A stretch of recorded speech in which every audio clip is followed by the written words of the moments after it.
چطوری دو چشم رو زیبا بنویسیم؟ 1 2 3 4. یک مستطیل خوابیده که از وسط نصف میکنیم. این اسکلت کاره.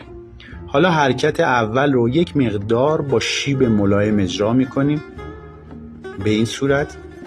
حرکت دوم، حرکت سوم، رسیدیم به شروع حرکت اول یک نیم قوس یا نیم چرخش داریم مثل یک دایره و از وسط نصف میکنیم. زاویه خروج از ه بسیار مهمه، باید در زاویه سرکش کاف باشه به این صورت.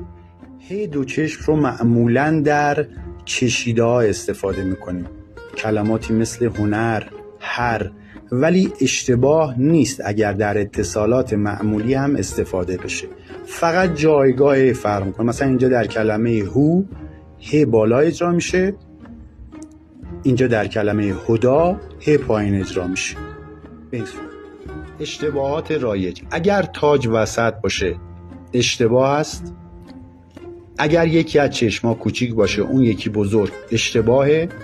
بعضی از هنرجوها هی دو چشم رو درست اجرا میکنن ولی وقتی میخوان خارج بشن به این صورت خارج میشن و اشتباه. اگر میخواین هی دو چشم رو زیباتر اجرا کنید حرکت آخر رو کامل نیارین پایین تا وسط بیارین و به این صورت خارج بشین. شما هم به همین راحتی میتونید یاد بگیرید.